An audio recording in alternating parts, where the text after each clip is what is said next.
अस्सलाम वालेकुम दोस्तों, मैं हूं आपको इम्तियाज़ अली और आप देख रहे हैं उर्दू इन्फोटेक यूट्यूब चैनल।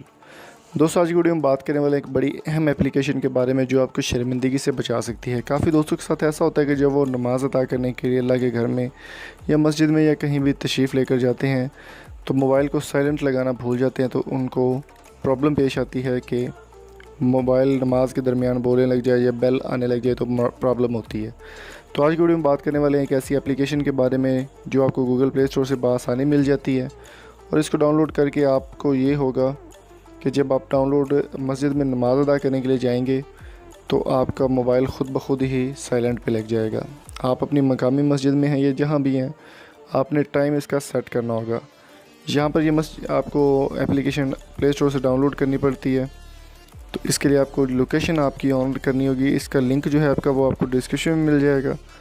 तो यहाँ पर आपने जब नमाज इसकी अदा करनी है तो यहाँ पर आपने मैसेज सेलेक्ट करना है हनफी या शाफ़ी, तो ये आपने सेव कर देना है। मेरी लोकेशन यहाँ पे आ चुकी है, तो यहाँ पर जी हम आगे देख लेते हैं। जी आपका तरीक़ाकार मैं सारा बता देता हूँ आपको। यहाँ पर जो मेरे मकामी टाइम के मुताबिक फ़जर है 3:54 पे, तो यहाँ पर आपने बेल पे क्लिक कर देना है। जब आप बेल पे क्लिक करेंगे तो ये फ़जर टाइम साइलेंट है। ज़ोहर यहाँ पर होती है 12:11 पे, तो आपने कर देना है 3:49 पे असर। मगरिब है यहाँ पे 6:56 पे, और 8:26 पे यहाँ पे असर इशा होती है। तो यहाँ पर आपने टैप टू साइलेंट कर देना है सबको।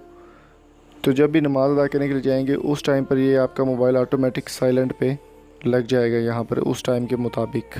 तो लोकेशन अगर आप जहाँ चेंज आगे पीछे जाते हैं तो वो भी आप कर सकते हैं। इसके अलावा आप प्रेयर्स की सेटिंग नमाज की कर सकते हैं, जुम्मा की नमाज के अलावा आप कर सकते हैं, या जहाँ पर भी आप मौजूद हैं वो सब आप उस हिसाब से इसको सेट कर सकते हैं। बहुत अच्छी एप्लीकेशन है, जल्दी से डाउनलोड कर लें।